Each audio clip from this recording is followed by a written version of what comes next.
गुरु ब्रह्मा गुरु विष्णू गुरुदेव महेश्वरा सद्गुरु साक्षात परब्रह्म तस्मै श्री सद्गुरे नमः। जय जय रघुवीर समर्थ। श्रीमत दासबोध दशक 13वा नामरूप समास 9वा आत्मा विवरण नाम श्रीराम समर्थ। आत्मयास शरीर योगे उद्वेग चिंता करणे लागे, शरीर योगे आत्मा जगे हे तो प्रगटची आहे। आता सध्या दशक 13वा नामरूप सुरू असून मागील आठवड्यामध्ये आपण त्या दशकातील समास 8वा कर्ता निरूपण नाम या समासाचे श्रवण केले। या समासामध्ये लोकांनी आपापल्या आळ्या प्रत्ययानुसार कर्ता कोण आहे त्याचे वर्णन केले आहे, परंतु समर्थ म्हणतात की कर्ता जर स्वतः मानशील तर दुःखाशिवाय काही मिळणार नाही, आणि जर कर्ता श्रीराम मानशील तर तू यश कीर्ती आणि प्रताप भोगशील। आता चालू आठवड्यापासून नवीन समास आत्माविवरण नाम सुरू होत असून त्या समासाच्या पहिल्या ओळीत श्री समर्थ म्हणतात की आत्म्याला शरीराच्या योगाने उद्वेग चिंता करावी लागते, शरीराच्या योगानेच आत्मा जगतो हे तर उघडच आहे। देह अन्नची खायेना तरी आत्मा कदापि जगेना, आत्मेवन चेतना देहाच कैची। श्री समर्थ या ओळीत म्हणतात की देहाने जर अन्नच खायले नाही तर आत्मा कधीही जगू शकत नाही, आणि आत्मा नसेल तर देहाच्या ठिकाणी चेतना राहू शकत नाही। हे एका वेगळे एक करू जाता निरार्थक, उभय योगे कोणी एक कार्य चाले। श्री समर्थ म्हणतात की देह आणि आत्मा यांना वेगळे करावे म्हटले तर ते निरर्थक ठरते। या दोन्हीच्या सहकार्यानेच काही एकतरी कार्य घडते। देहास नाही चेतना, आत्म्यास पदार्थ उचलेना, स्वप्न भजने भरेना पोट काही। श्री समर्थ यावेळी म्हणतात की देहाला चेतना नाही आणि आत्म्याला पदार्थ उचलता येत नाही, आणि स्वप्न भोजनाने कोणाचे पोट भरत नाही। आत्मा स्वप्नावस्थेत जातो परंतु देहामध्येही असतो, निदस्वरूपणे खाजवतो चमत्कार पहा। श्री समर्थ या ओळीमध्ये म्हणतात की आत्मा हा स्वप्न अवस्थेत जातो पण त्याच वेळी देहामध्ये असतो, अर्धवट झोपेतही तो खाजवतो, हा केवढा चमत्कार आहे ते पहा। अन्नरसे वाढे शरीर, शरीराप्रमाणे विचार, वृद्धपणी तदनंतर दोन्ही लहानळती। श्री समर्थ या ठिकाणी सांगतात की अन्नरसाने शरीराची वाढ होते आणि शरीराबरोबर विचारही वाढतो। वृद्धावस्थेत नंतर शरीर आणि विचार या दोन्ही गोष्टी क्षीण होतात। उत्तम द्रव्य देह खातो, देहयोगी आत्मा भुलतो, विस्मरणे शुद्धी सांडतो सकळ काही। श्री समर्थ या ओळीत सांगतात की देहाने उन्मत्त अशा द्रव्याचे जर सेवन केले तर देहाच्या योगाने आत्माही भुलतो, आणि विस्मरणामुळे त्याला कशाचीही शुद्धी राहत नाही। देहाने घेतले विष, आत्मा जाये सावकाश, वाढणे मोडणे आत्मयास नेमस्त आहे। श्री समर्थ या ओळीत सांगतात की जर देहाने विष घेतले तर यात अवकाश आत्मा देह सोडून जातो। वाढ आणि क्षय हे देहाच्या योगे आत्म्यालाही निश्चितपणे भोगावे लागतात। वाढणे मोडणे जाणे येणे सुख दुःख देहाची न गुणे, नाना प्रकारे भोगणे आत्मयास घडे. श्री समर्थ या ओवीमध्ये सांगतात की वाढणे मोडणे, जाणे येणे, देहाच्या योगाने सुख दुःखही नाना प्रकारे आत्म्याला भोगावे लागते. वारुळ म्हणजे पोकळ, मुंग्याचे मार्गची सकळ, तैसेच हे केवळ शरीर जाणावे. श्री समर्थ या ओळीमध्ये सांगतात की वारुळ म्हणजे पोकळ, मुंग्याचे मार्ग पोकळच असतात, तसेच शरीर हे जाणावे. शरीरी नाडीच खेटा, नाडीमध्ये पोकळ वाटा, लहान थोर सगटा दाटल्या नाडी. श्री समर्थ या ओळीमध्ये सांगतात की शरीरामध्ये नाड्याचा गुत्तडा असतो. त्या नाड्यामध्ये पोकळ अशा वाटा असतात. लहान थोर सरसकट नाड्याची दाटी झालेली आहे. प्राणी अन्नोदक घेतो, त्याचा अन्नरस होतो, त्यास वायू प्रवर्ततो व श्वासोश्वासे. श्री समर्थ या ओळीमध्ये सांगतात की प्राणी अन्नोदक घेतो, त्यालाच अन्नरस होतो आणि जो अन्न तो घेतो त्याचाच अन्नरस तयार होतो, त्याला वायू श्वासोश्वासाच्या योगे प्रवर्ततो. नाडीद्वारा जीवे धावे जीवन, जीवनामध्ये खेळे पवन, त्या पवनासरिसा जाण आत्मा ही विवरे. श्री समर्थ या ओवीमध्ये म्हणतात की नाड्याच्या द्वारे अन्नरस सर्व शरीरभर पसरतो. त्या जीवनामध्ये वायू खेळत असतो आणि वायूप्रमाणे आत्माही सर्वत्र विचरत असतो. तृषेने शोकेले शरीर, आत्म्यासकळे हा विचार, मग उठून शरीर चालती उदकाकडे. श्री समर्थ यामध्ये म्हणतात की जर तहानेने शरीर सुकले तर हा विचार आत्म्याला कळतो आणि तो शरीरास उठून पाण्याकडे चालवितो. उदक मागे शब्द बोलवी, मार्ग पाहून शरीर चालवी, शरीर अवघेच न हलवी प्रसंगानुसार. श्री समर्थ म्हणतात की शब्द बोलून उदक मागतो, मार्ग पाहून शरीरास चालवतो, प्रसंगानुसार सर्व शरीराची आवश्यक हालचाल तो करतो. शुदा लागते ऐसे जाणतो, मग देहाला उठवितो, आच्या वाचा बोलवितो ज्याशी त्यासी.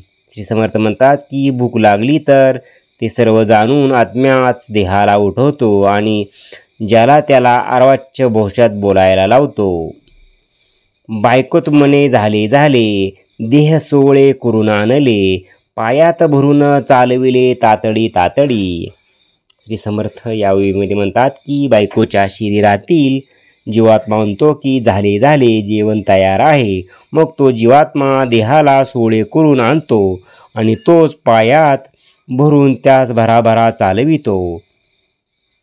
त्यासी पात्रावर बसविले, नेत्री भरून पात्र पाहिले, हाताकरी आरमवले आपोषण. या ओळीमध्ये समर्थ म्हणतात की तोच मग पानावर बसतो, त्याला नेत्रात भरून भोजन पात्र पाहतो आणि हाताकडून जेवण घेण्यास सुरुवात करतो. हाताकरवी ग्रास उचलवी, मुखी जाऊन मुख पसरवी, दाताकरी चाववी नेटे नेटे.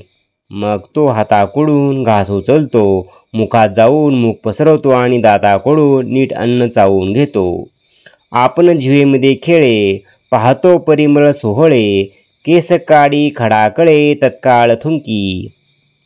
श्री समर्थ म्हणतात की तो जेवताना जिभेमध्ये खेळून स्वाद घेतो, नाकाने सुवासाचे सुख भोगवितो आणि कदाचित जर अन्नामध्ये केस काडी खडा असल्याचे कळून आले की तो तत्काळ थुंकण्यास लावतो. आळणी कळता मीठ मागे, बायकोस मने आगे कागे, डोळे तावून पाहू लागे रागे रागे. श्री समर्थ या इथे म्हणतात की पदार्थ जर आळणी झाला तर तो लगेच मीठ मागतो आणि बायकोला आगे कागे असे म्हणून रागारागाने तिच्याकडे डोळे वटारून पाहू लागतो. गोडी लागताच आनंदे, गोड रस्ता परमखेदे, वाकडी गोष्टी अंतर्भेदे आत्मयासी. श्री समर्थ म्हणतात की पदार्थ गोड लागला की त्याला आनंद होतो, गोड नसेल तर त्याला फार दुःख होते किंवा वाईट वाटते. एखादी गोष्ट त्याच्या मनासारखी नाही झाली तर त्याला अंतर्यामी फार क्लेश होतात. नाना अन्नची गोडी, नाना रसे स्वाद निवडी, तिखट लागता मस्तक झाडी आणि खोकी. श्री समर्थ या ओळीमध्ये म्हणतात की नाना प्रकारच्या अन्नाची त्याला आवड असते. अनेक प्रकारच्या रसांचा स्वाद घेऊन तो आवड निवड करतो. पदार्थ तिखट असेल तर तो मस्तक झाडतो आणि ठसका लागल्यामुळे खोकू लागतो. मिरपुडी घातली फार, काय असे करते खापर, जिव्हे करवी कठोरोत्तर बोलणे लागे. श्री समर्थ म्हणतात की फार मिरपूड घातले आहेस, काय खापरासारखा पदार्थ करतेस, असे तो जिव्हेच्या दोरे रागाने बोलून कठोराचे शब्द बोलवितो.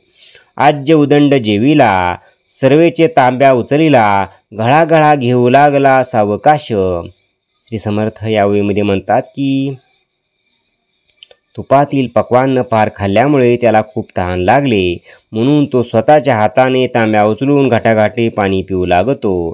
देही सुख दुःख भोगता, तो एकचे आत्मा पाहता, आत्म्यावन देहवर्ता मळे होय. श्री समर्थ यावेळीमध्ये म्हणतात की देहात सुख दुःख भोगता एकच आत्मा असतो. आत्मा नसेल तर देहाचा काही उपयोग होत नाही, त्याचे मळे होते. मनाच्या अनंत वृत्ती, जाणणे त्याची आत्मस्थिती, त्रैलोक्या जितक्या व्यक्ती तदानंतरी आत्मा. श्री समर्थ यावेळीमध्ये म्हणतात की मनाच्या अनंत वृत्ती जी जाणते ती जाणीव म्हणजे आत्मा होय. त्रैलोक्यात जितक्या व्यक्ती आहेत त्या सर्व प्रकारच्या अंतर्यात्मी आत्मा असतो. जगामध्ये जगदात्मा, विश्वामध्ये विश्वात्मा, सर्व चालवी सर्वात्मा नाना रूपे. श्री समर्थ यावेळीमध्ये म्हणतात की या जगामधल्या त्याला जगदात्मा म्हणतात, विश्वामध्ये त्याला विश्वात्मा म्हणतात आणि जो सर्वांना चालो त्याला सर्वात्मा म्हणतात, अशी तो नाने रूपा घेतो. हुंगे चाखे देखे एख, मृदू कठीण ओळखे, शीत उष्ण ठाऊके तत्काळ होय. श्री समर्थ या ओळीमध्ये सांगतात की तोच हुंगतो, चाखतो, ऐकतो, पाहतो, मृदू आणि कठीण ओळखतो, शीत आणि उष्ण त्याला तत्काळ उमजते. सावधपणे लागवी, भूत करी उठा ठेवी, या धूर्ताच्या उगवी धूर्तच करी. श्री समर्थ यावेळीमध्ये सांगतात की सावधपणाने आणि चपळतेने तो अनेक उठाठेवी करतो. या धूर्त आत्म्याची परीक्षा धूर्तच करू शकतो. वायो सरता परिमळ येता, परी तो परिमळ वितळून जातो, वायो धुळीने घेऊन येतो परी हे जाये. श्री समर्थ यावेळीमध्ये म्हणतात की वाऱ्याबरोबर सुगंध येतो पण थोड्या वेळानं तो वितळून जातो. कधी कधी वाऱ्याबरोबर धुळी येते पण तीही नंतर जाते.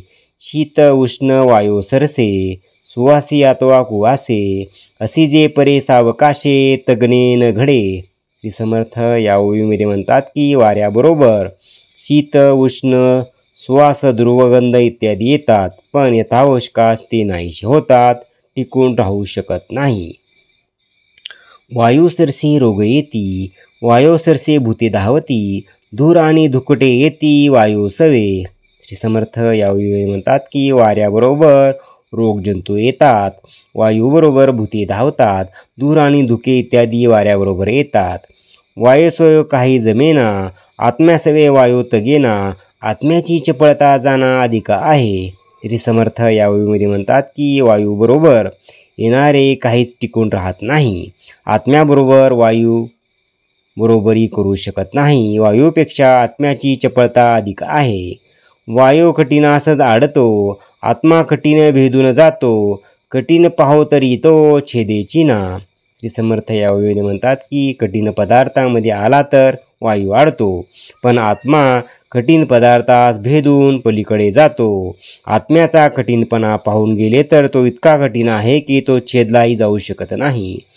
वायू झडझडा वाजे, आत्माच काही न वाजे, मोनेची अंतर समजे विवरो न पाहता. श्री समर्थ या ओळीमध्ये म्हणतात की वायू झडझडा वाजतो, आत्मा जराही आवाज करीत नाही. मौन राहून अंतर्यामी त्याचा शोध घेण्याचा प्रयत्न केला तर त्याचे अनुसंधान करणाराच तो कळून येतो. शरीरास बरे केले ते आत्मयास पावले, शरीर योग्य झाले समाधान. श्री समर्थ म्हणतात की शरीरास सुख दिले तर ते आत्म्यास पावते, शरीराच्या योगेच त्याला समाधान लाभते. देहा वेगळे उपाय नाना, करिता आत्मयास पावेना, समाधान पावे वासना देहाचीनी. श्री समर्थ यावेळी म्हणतात की देहाशिवाय अनेक उपाय केले तरी आत्म्यास पावत नाहीत. आत्म्याची जी वासना असेल ती देहाच्या माध्यमाद्वारे समाधान पावते. देह आत्मयाचे कौतुक पाहो जाता हे अनेक. देहा वेगळी आडुनुक आत्मयास होय. श्री समर्थ यावेळी म्हणतात की देह आणि आत्मा यांच्या संयोगाचे कौतुक पाहू लागले तर अनेक प्रकारे ते दिसून येते. देह नसेल तर सर्व बाजूनी आत्म्याची अडवणूक होते. एक असता उदंड घडे, वेगळे पाहता काहीच न घडे. विवेके त्रैलोक्य पवाडे देहात्मयोगे. श्री समर्थ यावेळी म्हणतात की दोन्ही एकत्रच असतात तेव्हा उदंड कार्य घडते. ते वेगळे झाले तर काहीच घडू शकत नाही. दोन्ही असतील तर विवेकाच्या बळावर त्रैलोक्याचा ठाव घेता येतो. इति श्रीदास बोधे गुरु शिष्य संवादे. आत्माविवरण नाम समास 9वा. जय जय रघुवीर समर्थ. ओम श्री गुरुदत्तात्रेय श्रीपाद श्री वल्लभाय नमः. ओम श्री गुरुदत्तात्रेय श्रीपाद श्री वल्लभाय नमः.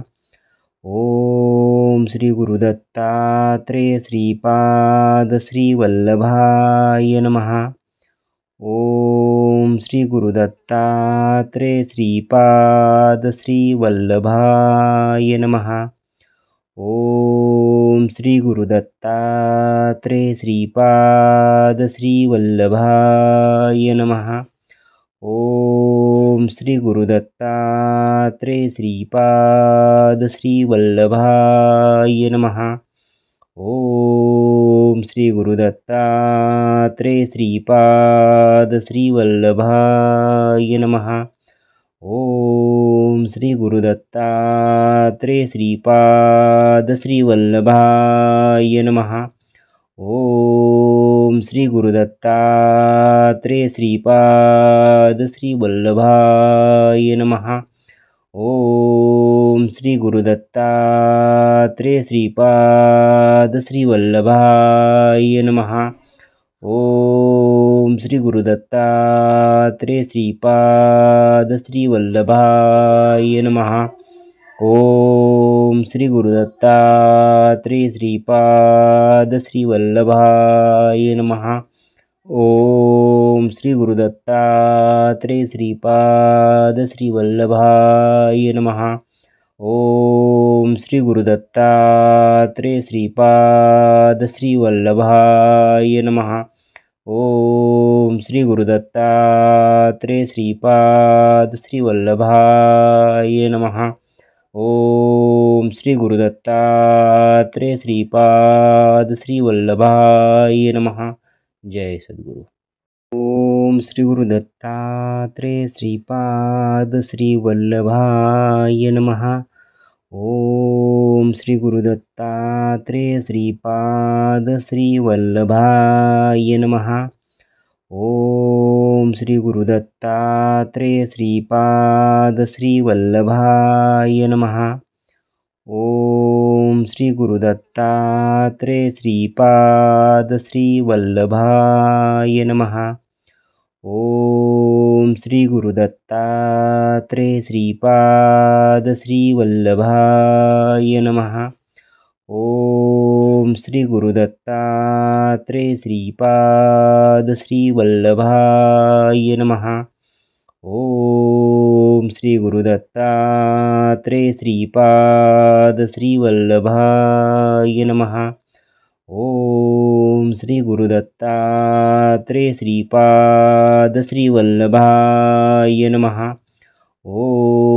ओम श्री गुरुदत्तात्रेय श्रीपाद श्री वल्लभाय नमः. ओम श्री गुरुदत्तात्रेय श्रीपाद श्री वल्लभाय नमः. ओम श्री गुरुदत्तात्रेय श्रीपाद श्री वल्लभाय नमः.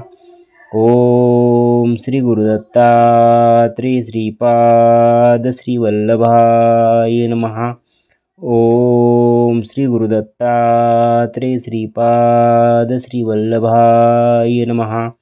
ओम ओम श्री गुरुदत्तात्रेय श्रीपाद श्रीवल्लभाय नमः। ओम श्री गुरुदत्तात्रेय श्रीपाद श्रीवल्लभाय नमः। ओम श्री गुरुदत्तात्रेय श्रीपाद श्रीवल्लभाय नमः। जय सद्गुरु। ओम श्री गुरुदत्तात्रेय श्रीपाद श्रीवल्लभाय नमः। ओम श्री गुरुदत्तात्रेय श्रीपाद श्रीवल्लभाय नमः। ओम श्री गुरुदत्तात्रेय श्रीपाद श्रीवल्लभाय नमः। ओम श्री गुरुदत्तात्रेय श्रीपाद श्रीवल्लभाय नमः। ओम श्री गुरुदत्तात्रेय श्रीपाद श्रीवल्लभाय नमः। ओम श्री गुरुदत्तात्रेय श्रीपाद श्रीवल्लभाय नमः। ओम श्री गुरुदत्तात्रेय श्रीपाद श्रीवल्लभाय नमः। ओम श्री गुरुदत्तात्रेय श्रीपाद श्रीवल्लभाय नमः। ओम श्री गुरुदत्तात्रेय श्रीपाद श्रीवल्लभाय नमः। ओम श्री गुरुदत्तात्रेय श्रीपाद श्रीवल्लभाय नमः। ओम श्री गुरुदत्तात्रेय श्रीपाद श्रीवल्लभाय नमः। ओम श्री गुरुदत्तात्रेय श्रीपाद श्रीवल्लभाय नमः। ओम श्री गुरुदत्तात्रेय श्रीपाद श्रीवल्लभाय नमः। ओम श्री गुरुदत्तात्रेय श्रीपाद श्रीवल्लभाय नमः। ओम श्री गुरुदत्तात्रेय श्रीपाद श्रीवल्लभाय नमः। ओम श्री गुरुदत्तात्रेय श्रीपाद श्रीवल्लभाय नमः। जय सद्गुरु। ओम श्री गुरुदत्तात्रेय श्रीपाद श्रीवल्लभाय नमः। ओम श्री गुरुदत्तात्रेय श्रीपाद श्रीवल्लभाय नमः। ओम श्री गुरुदत्तात्रेय श्रीपाद श्रीवल्लभाय नमः। ओम श्री गुरुदत्तात्रेय श्रीपाद श्रीवल्लभाय नमः। ओम श्री गुरुदत्तात्रेय श्रीपाद श्रीवल्लभाय नमः। ओम श्री गुरुदत्तात्रेय श्रीपाद श्रीवल्लभाय नमः। ओम श्री गुरुदत्तात्रेय श्रीपाद श्रीवल्लभाय नमः। ओम श्री गुरुदत्तात्रेय श्रीपाद श्रीवल्लभाय नमः। ओम श्री गुरुदत्तात्रेय श्रीपाद श्रीवल्लभाय नमः। ओम श्री गुरुदत्तात्रेय श्रीपाद श्रीवल्लभाय नमः। ओम श्री गुरुदत्तात्रेय श्रीपाद श्रीवल्लभाय नमः। ओम श्री गुरुदत्तात्रेय श्रीपाद श्रीवल्लभाय नमः। ओम श्री गुरुदत्तात्रेय श्रीपाद श्रीवल्लभाय नमः। ओम श्री गुरुदत्तात्रेय श्रीपाद श्रीवल्लभाय नमः। ओम श्री गुरुदत्तात्रेय श्रीपाद श्रीवल्लभाय नमः। ओम श्री गुरुदत्तात्रेय श्रीपाद श्रीवल्लभाय नमः। जय सद्गुरु। ओम श्री गुरुदत्तात्रेय श्रीपाद श्रीवल्लभाय नमः। ओम श्री गुरुदत्तात्रेय श्रीपाद श्रीवल्लभाय नमः। ओम श्री गुरुदत्तात्रेय श्रीपाद श्रीवल्लभाय नमः।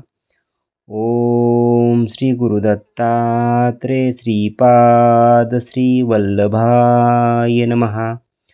ओम श्री गुरुदत्तात्रेय श्रीपाद श्री वल्लभाय नमः। ओम श्री गुरुदत्तात्रेय श्रीपाद श्री वल्लभाय नमः। ओम श्री गुरुदत्तात्रेय श्रीपाद श्री वल्लभाय नमः। ओम श्री गुरुदत्तात्रेय श्रीपाद श्री वल्लभाय नमः। ओम श्री गुरुदत्तात्रेय श्रीपाद श्री वल्लभाय नमः। ओम श्री गुरुदत्तात्रेय श्रीपाद श्री वल्लभाय नमः।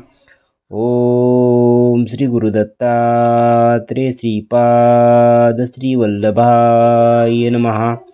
ओम श्री गुरुदत्तात्रेय श्रीपाद श्री वल्लभाय नमः। ओम श्री गुरुदत्तात्रेय श्रीपाद श्री वल्लभाय नमः। ओम श्री गुरुदत्तात्रेय श्रीपाद श्री वल्लभाय नमः। ओम श्री गुरुदत्तात्रेय श्रीपाद श्री वल्लभाय नमः। ओम श्री गुरुदत्तात्रेय श्रीपाद श्री वल्लभाय नमः। जय सद्गुरु। ओम श्री गुरुदत्तात्रेय श्रीपाद श्री वल्लभाय नमः। ओम श्री गुरुदत्तात्रेय श्रीपाद श्री वल्लभाय नमः। ओम श्री गुरुदत्तात्रेय श्रीपाद श्री वल्लभाय नमः। ओम श्री गुरुदत्तात्रेय श्रीपाद श्री वल्लभाय नमः। ओम श्री गुरुदत्तात्रेय श्रीपाद श्री वल्लभाय नमः। ओम श्री गुरुदत्तात्रेय श्रीपाद श्री वल्लभाय नमः। ओम श्री गुरुदत्तात्रेय श्रीपाद श्री वल्लभाय नमः। ओम श्री गुरुदत्तात्रेय श्रीपाद श्री वल्लभाय नमः। ओम श्री गुरुदत्तात्रेय श्रीपाद श्री वल्लभाय नमः। ओम श्री गुरुदत्तात्रेय श्रीपाद श्री वल्लभाय नमः। ओम श्री गुरुदत्तात्रेय श्रीपाद श्री वल्लभाय नमः। ओम श्री गुरुदत्तात्रेय श्रीपाद श्री वल्लभाय नमः। ओम श्री गुरुदत्तात्रेय श्रीपाद श्री वल्लभाय नमः। ओम श्री गुरुदत्तात्रेय श्रीपाद श्री वल्लभाय नमः। ओम श्री गुरुदत्तात्रेय श्रीपाद श्री वल्लभाय नमः। ओम श्री गुरुदत्तात्रेय श्रीपाद श्री वल्लभाय नमः। जय सद्गुरु। ओम श्री गुरुदत्तात्रेय श्रीपाद श्री वल्लभाय नमः। ओम श्री गुरुदत्तात्रेय श्रीपाद श्री वल्लभाय नमः। ओम श्री गुरुदत्तात्रेय श्रीपाद श्री वल्लभाय नमः। ओम श्री गुरुदत्तात्रेय श्रीपाद श्री वल्लभाय नमः। ओम श्री गुरुदत्तात्रेय श्रीपाद श्री वल्लभाय नमः। ओम श्री गुरुदत्तात्रेय श्रीपाद श्री वल्लभाय नमः। ओम श्री गुरुदत्तात्रेय श्रीपाद श्री वल्लभाय नमः। ओम श्री गुरुदत्तात्रेय श्रीपाद श्री वल्लभाय नमः। ओम ओम श्री गुरुदत्तात्रेय श्रीपाद श्री वल्लभाय नमः। ओम श्री गुरुदत्तात्रेय श्रीपाद श्री वल्लभाय नमः। ओम श्री गुरुदत्तात्रेय श्रीपाद श्री वल्लभाय नमः। ओम श्री गुरुदत्तात्रेय श्रीपाद श्री वल्लभाय नमः। ओम श्री गुरुदत्तात्रेय श्रीपाद श्री वल्लभाय नमः। ओम श्री गुरुदत्तात्रेय श्रीपाद श्री वल्लभाय नमः। ओम श्री गुरुदत्तात्रेय श्रीपाद श्री वल्लभाय नमः। ओम श्री गुरुदत्तात्रेय श्रीपाद श्री वल्लभाय नमः। जय सद्गुरु।